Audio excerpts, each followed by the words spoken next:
What's up, guys? It's your boy Swolky back with another Chris Watts video. And I can't believe that I have to make this video because some people are actually defending this woman when I don't know why. But we're looking into Cindy Watts and her so-called blaming this all on Shanann why the murders happened. Because of a verbal abuse. So with that being said, grab a chair and get ready for this dive depth into Cindy Watts' explanation on who murdered the girls, as in Bella and Cece, because she states that nobody else did it but somebody else.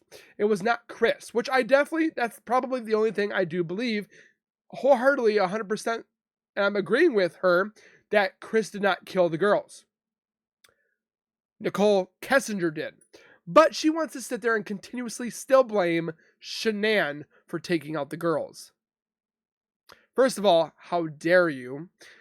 Second of all, we're going to take a look at more stuff that is possibly wrong with the minds of Cindy Watts and how it could have passed on to Chris. With that being said, what I want you guys to do before we go any further is subscribe to the YouTube channel by hitting the wiper icon down at the bottom right. Hit the bell icon next to it, so when I do post videos like this one, you'll get that little ring notification that I've posted that video, and then you guys can watch, comment, like, and share. And again, thank you guys so very much for the continued love and support. We are on our way to 50,000 subscribers, so I can finally do my first giveaway of the Meta Quest 3 virtual reality headset for free. That's all you gotta do. It's subscribe, comment, like, and share. Hashtag win the giveaway. That's all you gotta do. Anywhere you see a video, hashtag win a giveaway, and you're entered for the giveaway when it becomes available, which is at 50,000 subscribers, 75,000 subscribers, and 100,000 subscribers. Also, we're gonna be taking a look at another YouTube channel called Brain and Beyond. Love this channel. She does great, fantastic work. But we're gonna be taking a look at pretty much into Cindy Watts' Narcissist or something else. I'm guessing Narcissist. But we're going to be taking a look at the 5 strange things with her involvement towards the whole case. I wouldn't say involvement, but more or less her descriptions for Chris and so forth. I want to read something to you that I read on a couple of different news articles, as you will. Chris's Watts' mother, Cindy, we're just going to say Cindy, just to not keep being so descriptive, but Cindy Watts knows that Chris Watts killed his wife. She obviously knows that he's going to go away. She still thinks that he's going to get out one day. This man committed quadruple homicide. He's not getting out. She thinks that he's going to get out one day. Chris thinks he's going to get out one day if he has good behavior up to 25 years. That's not happening, Chris.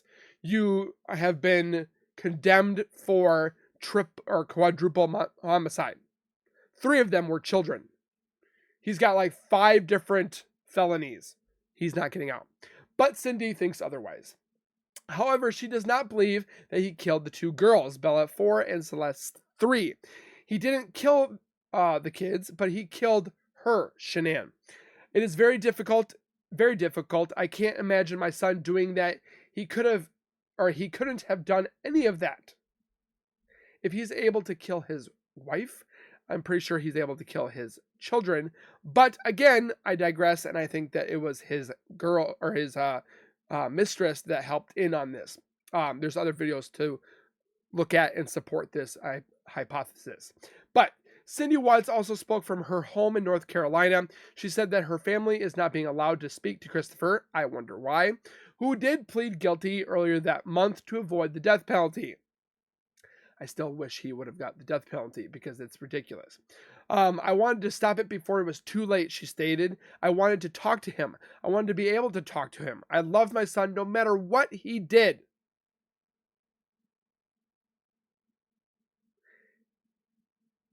He killed his whole family, and you still love him. I honestly don't know what I would do in that case if my son did that.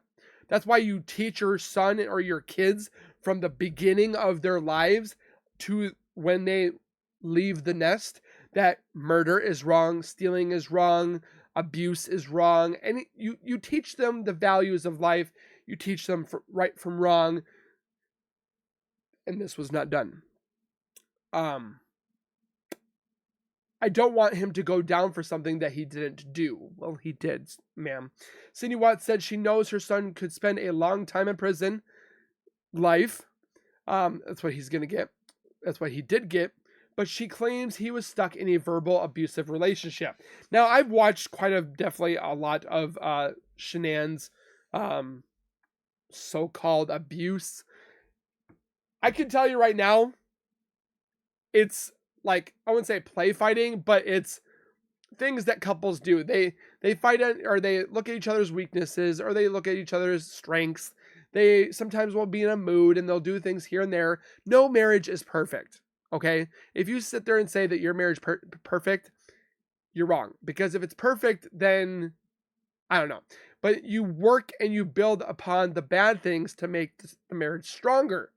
Now, Chris didn't want that. You see all this evidence of Shanann stating that she's pleading for her family to stay together, that Chris is loved and so forth. She wanted to go to counseling. Chris didn't want any of that. He didn't write things to Shanann saying, I love you. I want to make things work. I want to bring this life back to our lives back together. No, he was too busy putting cards saying that he wants to sleep with his sweet empanada, aka NK. So that's ridiculous. Chris Watts pleaded guilty to the 9 charges. Of that, 5 of them committed him to prison for life. 5 counts of first-degree murder, 1 count of unlawful termination of that pregnancy, and 3 counts of tampering with a dead body. Just saying, Nicole Kessinger should be in there as well, but we're not talking about that on this one. He will be formally sentenced to life in prison as of November 19th. I know that a lot of people already know what I'm talking about. Just bear with me. Shanann family released a statement on that Tuesday saying the comments that were made by Cindy Watts were vicious, grotesque, and utterly false. According to an arrest affidavit, Chris Watts was actively involved in an affair with one of his co-workers, aka NK Nicole Kessinger. He admitted to the affair at first, then denied it, according to prosecutors. You can't believe a word this man says, unless he's hooked up to a lie detector test. The arrest documents claim that Watts caught his wife strangling the daughters to death after the couple had a conversation about them separating earlier in the morning of August 13th. Again, where have we ever seen in any of those videos of Shanann, which there is thousands, hundreds, if not thousands of videos, where that woman is showing absolute motherly love towards her girls. She did nothing to harm them. She did nothing that was bad, because apparently there was a couple things that people said something about McDonald's meal or so forth. I've watched it. Get over yourself. I can't believe how they're bringing that up. But you can see Chris had murdered his family, and yet there's people that stick up for that man. I can't believe that. So he claims then strangled his wife in a rage. Watts told investigators he loaded the bodies into his work truck and buried them on the property owned by his employer, which is false, because we literally see little pitter-patter of feet and children-looking type silhouettes running behind the truck. So the girls were actually alive when they left said home location. So that already put it into perspective that Shanann is the one that murdered the girls. Lie number 14,000 in Chris's ballpark. Shanann Watts, who was 15 weeks pregnant, which was ecstatic, by the way, and her daughters were reported missing of that day at 1:40 p.m. The Colorado Bureau of Investigation, CBI, issued a missing and danger alert for the 3 of them the next day. Chris Watts said in several different interviews he didn't know where his wife and daughters were. The Frederick Police Department and CBI, FBI canvassed the area before arresting Chris Watts after he failed lie detector test and confessed on August 15th.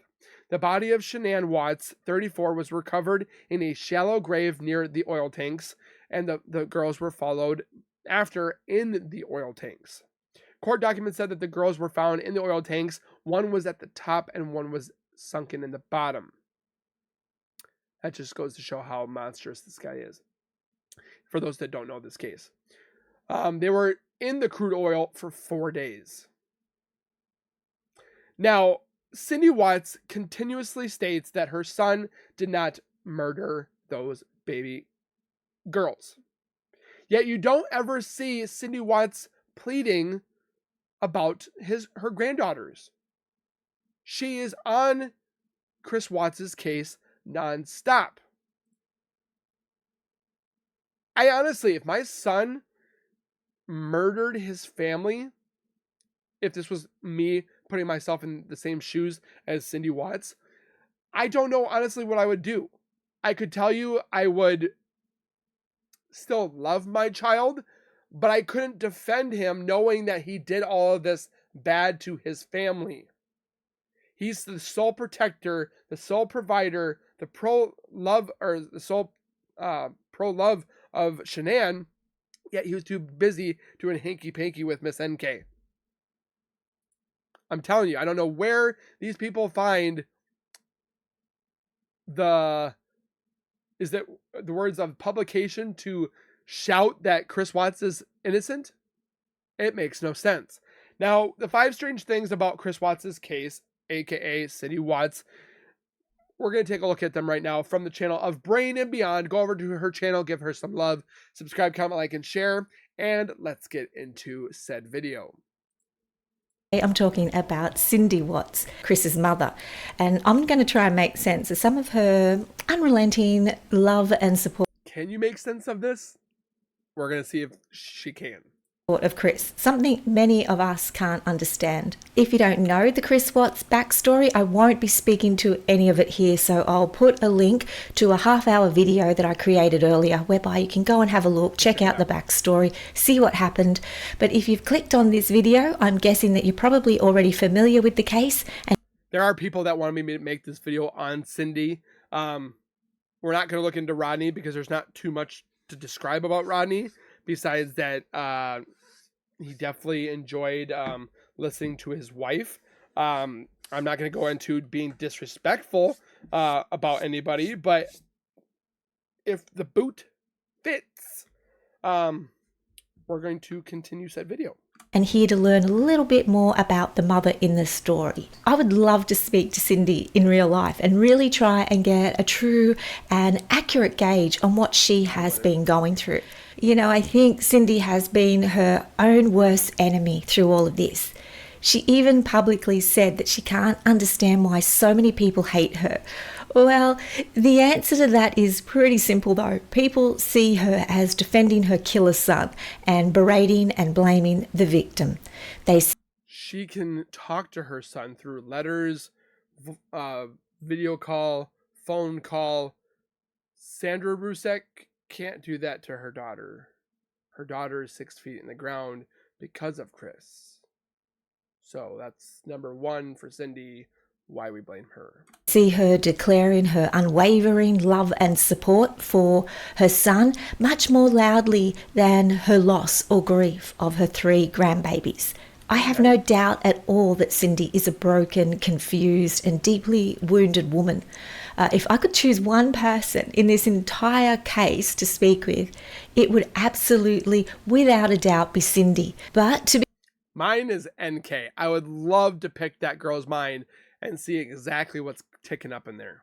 To be fair, I have not met her before. I have very limited information to draw my conclusion from. And what you're going to hear from these videos today is just my opinion. My opinion is not fact. It's not a diagnosis. It's just a speculation on what I think could be happening based on the available information and my experience as a forensic trained clinical psych.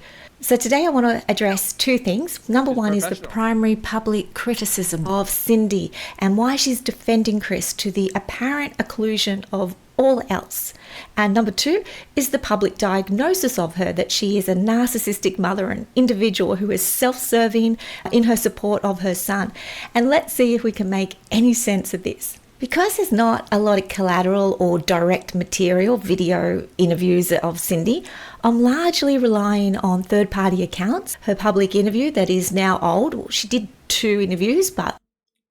And I do apologize for stopping in between each of these. You guys don't want me to talk during the video. But we've seen in different aspects and interviews and so forth that Cindy had put razor blades, apparently, and peanuts, and had given Peanuts, or was going to give Peanuts ice cream to Celeste, which she was very highly allergic to tree nuts. And she said, it's just ice cream. What grandmother that cared for her grandchildren would do that?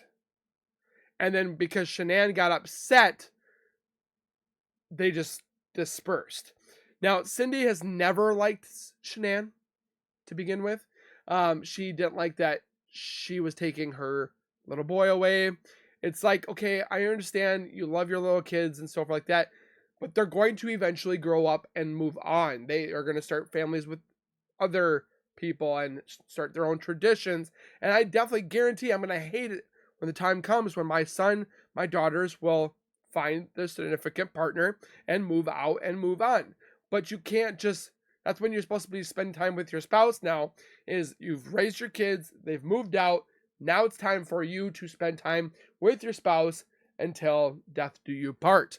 Now, Cindy Watts is so far up her son's butt, it's ridiculous. Even during this whole case. Again, for her to blame the victim that died, and she stated that somebody murdered the kids, she's been all over the place. She said first it was Shanann, then she said it was possibly the mistress, then she possibly said it was somebody else. But it wasn't Chris. There has been speculation out there that it was apparently other people that Chris worked with. It's getting ridiculous out there. Who would benefit from murdering these girls besides Chris and Nicole? Nobody else would have the motive to murder this family besides Chris and Nicole to start a new life. And yet people keep telling me I'm completely crazy and I need to get off my high horse. This case is dead. Move on. When I see something that is wrong, I'm going to continuously fight for said thing. Let's continue. I'm primarily relying on the first one, and it was done just after the murders. Her impact statement at court, her documented police testimony, and the leaked chapters of her proposed book called All My Broken Pieces, which is not authenticated. It's not published, so I don't know how much weight to put on that one. It's on So before Kindles, we get into this, Amazon. let me ask you a difficult and hypothetical question. And I want you to take a moment to really think and ponder through this. What do you think you would do if you were in Cindy's position? Now, this is perhaps... I wouldn't blame the victim. I would see that my son unfortunately took the lives of his family. I would be very upset, very irate, because he took my grandchildren away. But I don't think I could sit there and defend my son like she does. I would love my son, but I don't think I could defend him because I know that's just me. Am I wrong? I mean, if my son did that, that's either my bad parenting. My son didn't listen. That's why you reiterate how many different times that right from right or right from wrong and so forth. So what do you guys think? What would you do in this aspect and this case in Cindy's position? Would you defend like she did? Would you love your son or child? I would have surely loved to hear you guys. Please write down in the comments. It's directed more to the parents, especially the mothers watching this video. But what would you do if you learned your son, whom you love and who you never had a problem with in your entire life, whom you cherished, who you thought you knew, pleaded guilty to the murder of his family? It's a big hypothetical, I know. But if you answered with anything other than I don't know, then you've started this video with a bias, with a judgment, with a potentially skewed opinion of Cindy Watts. Of course, you can't know. Most of us can't even begin to imagine what it would be like. And fortunately, the largest percentage of us will never have to know. So I need you to put your prejudice aside and bear with me. Cindy is in a situation that is arguably immensely overwhelming, emotionally charged, like nothing else you could possibly imagine to experience in an entire lifetime. Think what Sandra Rusek feels like. A situation that is horrific, confronting, deeply personal, inexplicable, painful, and something we can't even begin to imagine in our deepest, darkest nightmares. Now, I'm a mother, and I love my children greatly, probably to the same degree as any typical mother loves their child.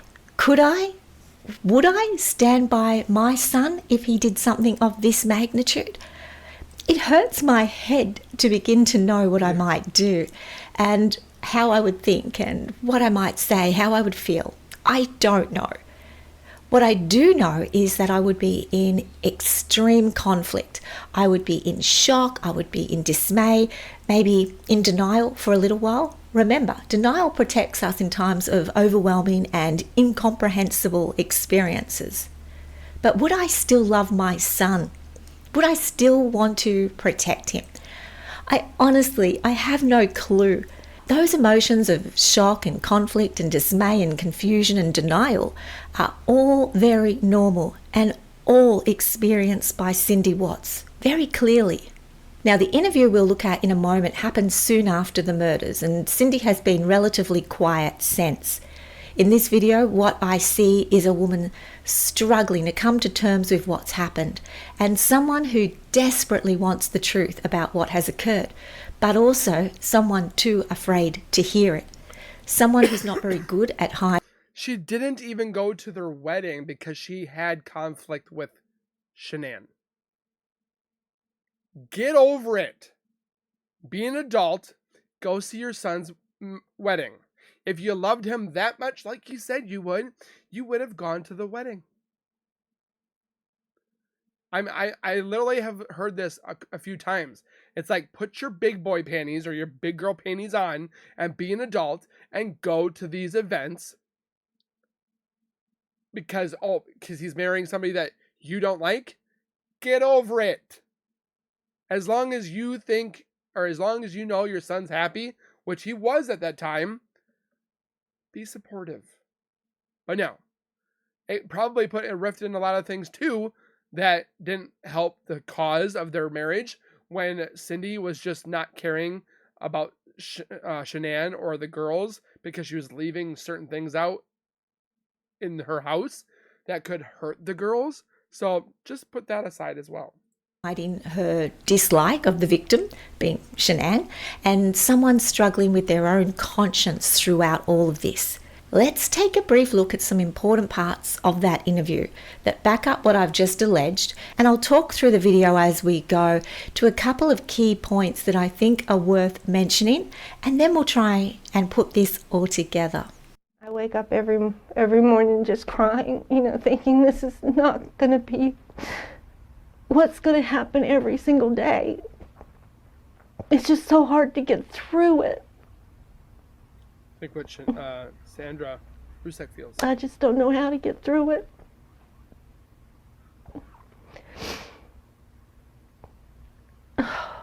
Tell me about his childhood. Did he play sports? Was he in scouts? What kinds of things did he played sports. He played sports from the time he was 5 years old up until he was 17. Loved sports. And he was a good kid. There's nothing that would have predicted any of this could have ever happened. Yeah. Nothing in his childhood at all. I would have never in a million years thought something like this could happen to him. What you're seeing here is Cindy distancing. She's putting space between the event and the Chris that she has known all her life. She's also showing a lack of responsibility in this. Her exaggerated head movements, no, nothing at all, nothing ever, not in a million years, is not really typical of what we'd expect to see in these situations. Usually someone is going to be searching for reasons. It's really common after a tragedy to be exploring the what ifs. What if this happened? What if I did that? What if I did that differently? And we don't see that from Cindy, which is a lack of responsibility. And I'm not suggesting she's responsible. I'm just talking to what is typical behaviour. We also see her not making Chris the active agent, giving him distance from the crime as well. By saying she couldn't predict any of this, that's very non-emotive. This happens to be her son killing his entire family. So her choice of words that are non-emotive is another way of distancing and downplaying her son's actions in the crime. He was doing well. Her goal here is to imply he was doing well until he met Shanann. When and where did he meet Shanann? They met, and he liked her, she liked him, but when someone asks a direct closed question, it usually requires a direct and simple answer. You will see, as soon as the question about how Chris met Shanann is asked, Cindy's face turns to visible disgust, a primary emotion, which is one we all feel and can't usually hide. Her answer then goes on to talk about her own experiences, where she sets her own agenda to the question, which is self-serving in her response. The question isn't answered directly, and when it is answered, Cindy's body language here is leaking disgust at the thought of Chris being with Shanann. I didn't like this isn't the kind of person I would date. He doesn't know how to do this, or he doesn't know how to do that. He looks like a skater boy. Look at his hair. Look how much stuff he puts on his hair. It was just on and on and on, and I just got a bad feeling. Cindy's taken the opportunity here to disrespect Shanann. Her daughter-in-law has just lost her life alongside her children. It's an inappropriate kind of comment to be making under the circumstances. In an interview Cindy like is this. then asked why she didn't attend Chris and Shanann's wedding. We didn't attend because Shanann and I just couldn't get along, and I didn't like the way she treated him. Christopher always seemed anxious, and he when she needed something, I mean, he would run. That's what you do as a husband. He would run, he would get it. He just always seemed to be right there at her beck and call. You are at each other's beck and call. If my wife did this, or me as a husband, she asked me to do this, or I asked to do this, you do everything, you help each other out. And all she's doing is blaming Shanann. It's never Chris's fault. Chris did nothing. Chris did something. Shanann fought for it. Chris did not. Tell me about Bella and Celeste. Oh, Bella was just like Chris. Just like him, shy. While Cindy relaxes and talks positively about her grandchildren, notice how she still manages to bring Chris into this in a positive light. Bella was just like him. So they were wonderful. It breaks my heart to know that they're not here. They were beautiful children. Beautiful children. Do you think Chris loves Shanann? Oh God, he loved her. Yes, I believe he loved her at first. I believe he did. But I think as the years went on, I think it just being in that kind of a relationship, which the social worker even said. The social worker even said that's Cindy's way of self-validating, of bringing an independent third party into the situation to validate Cindy's position and opinion of the marriage. That marriage should have ended a long time ago. They are not compatible anymore, and he was not happy anymore. And so if you're not happy anymore and you've done everything you can, unfortunately, divorce is an option, not murder. I finally thought, he's finally seen the light. Ronnie called me and said that they're missing, and I thought, I don't believe it. I didn't believe they were missing. I believed that she was going to punish Chris. She was just going to punish him, take the girls, and just punish him. I had no idea of anything else. What did his attorneys tell you about contact with him, starting with his None. arrest? No contact. Everything is recorded. No contact. No letter writing. I didn't see the harm in the letters. Hi son, love you, keep fighting. We are here to...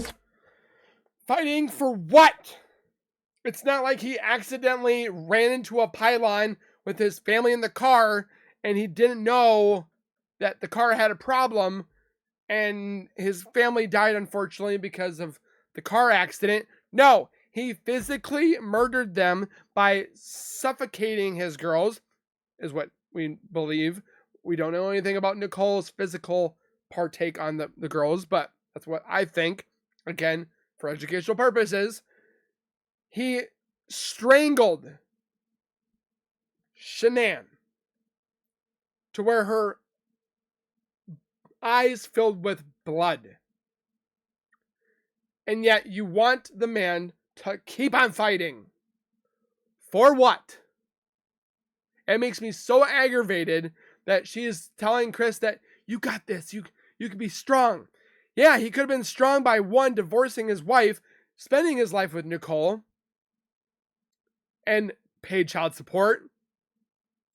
But yet he chose the last thing that should have, again, never been an option, which was murdering his entire family.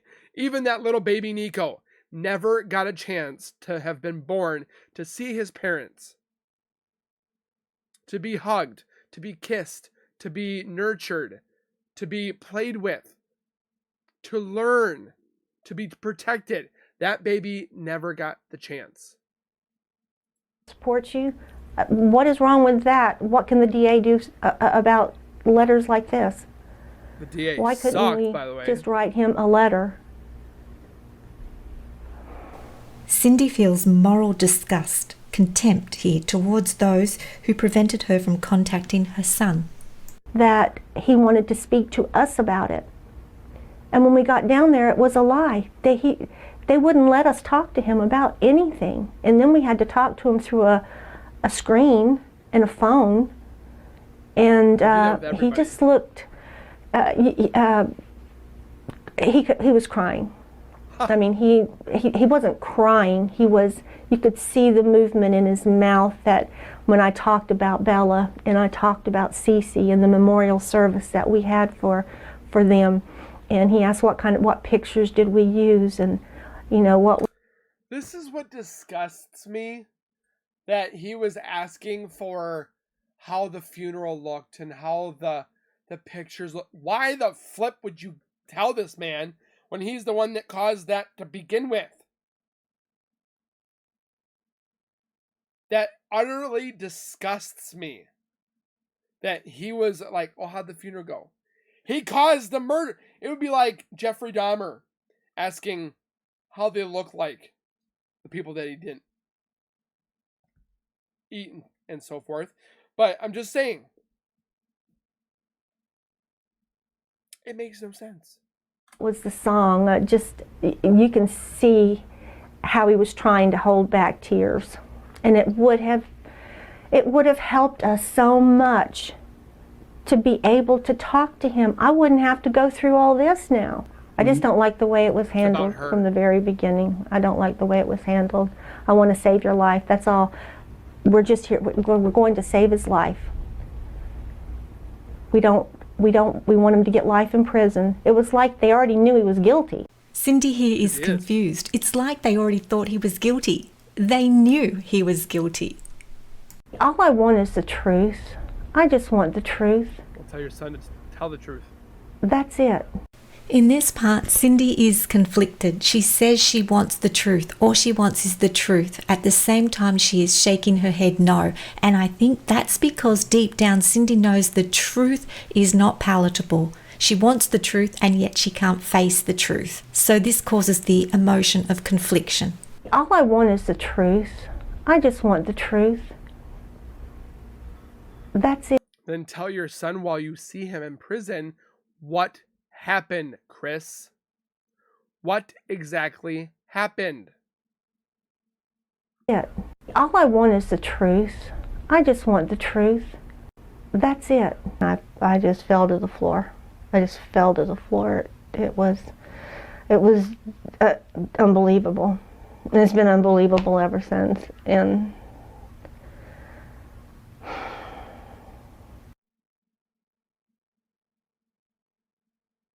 so what we can conclude from watching that video is that at the time, and it was only at that time, Cindy was in shock. She, like her husband Ronnie, is going to struggle accepting the truth right from the outset because she already had a pre-existing opinion. And when we do that, we make the evidence fit our belief. We make it fit our theory.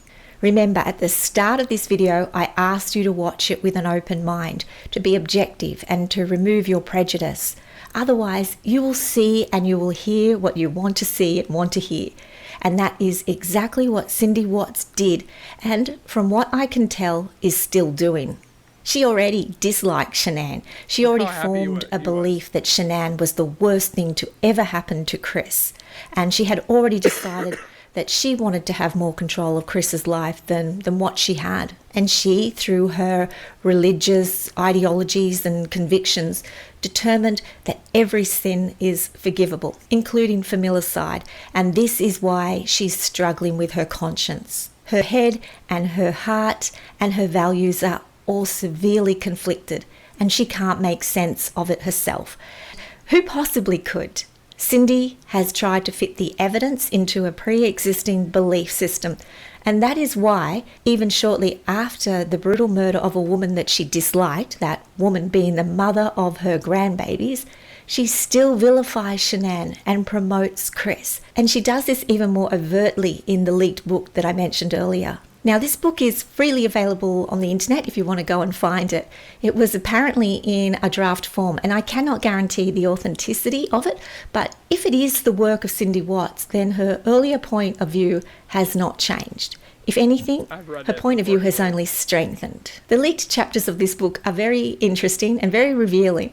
Even the title, All My Broken Pieces, suggests she's still at the center of her confusion and her denial. And I guess I could spend a whole chunk of time just dissecting the content of this book alone. But the bottom line, if it's genuine and real, it's nothing more than a further and considered, so not an impulsive or confused or shocked vilification, but a constructed and considered vilification of Shanann. And it's hard to stomach. Sure, it's done in a less obtuse manner than just saying Shanann is the one to blame for Chris's actions, but that's essentially what she's saying in the content of this book, really in an ulterior and very crafted form. I mean, there's two sides to every marriage too. I mean, you're gonna have your dark days, you're gonna have your bright days. I mean, obviously people are sitting there how many different times are like, well, behind the pictures there was a darker scene and so forth. It's like you could do that with any family, any relationship. People put on a facade that they're more rich than they are, or they have the fancier thing. Why do we have to worry about that? In her case, yeah, she wanted to have the bigger houses. She wanted to have... Chris knew this coming in. I've seen the houses that Shanann had built before. They were extravagant, but she did what she wanted because that's what I am driven to have a nicer home. Our house is beautiful. I love our house now, but I strive to have a bigger house, a better house, a better car, a better food, better. You strive for better, which Shanann wanted. Chris, on the other hand, he probably did, but he didn't want as much as Shanann did. But that's not, again, subject for murder. If you don't like it, move out. Divorce. Find somebody that meets your qualifications. But again, murder was never an answer. Cindy also idolizes her daughter Jamie in this book, putting Jamie on some kind of pedestal and describing Chris as the shy one, impressionable and good, until Shanann came along. She also stated that she wanted Chris to find somebody that was like her daughter. Gross. Cindy also paints herself as a victim of Chris and Shanann's troubled marriage, which to some degree I guess she was. But a troubled marriage and the decision to murder your family are two very separate things. And Cindy refuses to accept that Chris is the only one to blame for his actions. Perhaps there is shared fault in the marriage problems, and there always is. Yeah, there but is. Chris is the only one to blame for choosing murder as the solution to their problems. While Shanann was off reading self-help books about troubled relationships, Chris was at home plotting her and his children's murder. And Cindy refuses to see and accept that. And that's why my sympathy for all she has gone through pretty much stops there. She has endured the unimaginable, and she is a broken woman as a result of that. She endured something so gruesome, unexpected, something tragic and horrible and life-changing. I get it. But she refuses to accept in her story that there were only 4 direct victims and 1 perpetrator, her son, Chris Watts. And that's the point Cindy doesn't get, and the reason why so many people don't like her and won't support her. Not understanding so that brings me to part 2 of my focus in this video, and that's whether it's fair to call Cindy a narcissist. Now again, I don't have a lot of information to draw this conclusion on, so I am kind of speculating, but what I've seen isn't looking good for Cindy. There do appear to be many narcissistic traits here which I can observe, including the dominating relationship she seems to have with her entire family, and the apparent jealousy that is there with Shanann. And I would love to know whether Cindy had problems with any of Chris's girlfriends previously, but I think this was Chris's first relationship or serious relationship with Shanann, so I'm unable to draw any pattern of Cindy's behaviour there. Narcissists usually make every situation about them, and Cindy does seem to put her own needs and her own feelings in front of some of the more important details of the case. She talks a lot about what Shanann did, what Shanann said, what Shanann posted on Facebook, ahead of the minor detail that her son killed his entire family. When Cindy is angry, she uses these really short, sharp tones in her voice. We saw that in the first interview, and we saw it also in the second. Yeah. No, no, no, no, no, no. What Cindy was angry about then was that she was not in control of the plea deal, and she was upset that she was prevented from being involved. She said it could have been different if she was allowed to talk to Chris about his decision. No, Cindy, it wasn't going to be different. The fact Shanann and her children are dead will not change. Her focus appears skewed from the start, even allowing for those human emotions that we can't begin to imagine. Her body language that I mentioned when we reviewed the video earlier tells me she gets very indignant and very annoyed if she's not in control or doesn't get her own way. Her book reeks of a narcissistic flavour, but I acknowledge it's not verified as her own work, so I'll allow for that. But when Cindy makes up her mind about something, I think it's her way or the highway. Just my thoughts. Remember, when Cindy was saying she wants the truth, she was shaking her head. She wanted a version of the truth, a version that would serve her pre-existing opinion and prejudice. And if that was not possible, then she was going to create her own version. And I believe that's what she's done and why she is able to continue in her ongoing support, control, and narcissistic maternalizing of her son. She has created her own version of the truth. And she now has come to a place where she actually believes it. I want to end with a message, a personalised message from me to Cindy, mother to mother. Cindy, I can't begin to know the pain you've gone through.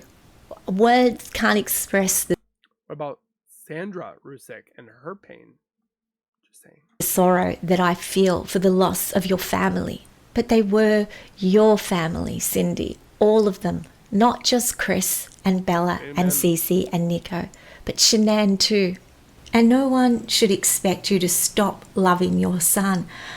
As a mother, I know a mother's love is immutable and it's eternal. and no one can take that away from you. But we just want to know that you understand that Chris was not the victim here. No matter how troubled or unhappy his marriage was, the only victims here are those children and their mother. And we want to know that your love for them was equally immutable and eternal. And to show that you don't have to stop loving your son. You just have to stop excusing him.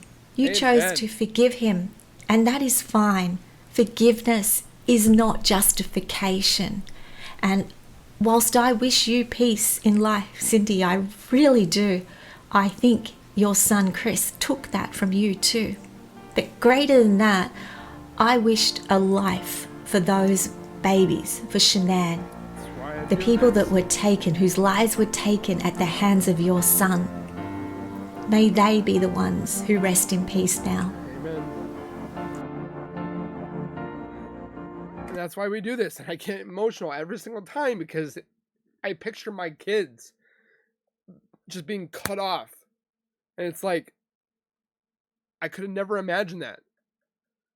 It's like, I'm here to be the defender, the protector, the man in their life until they move out of the home.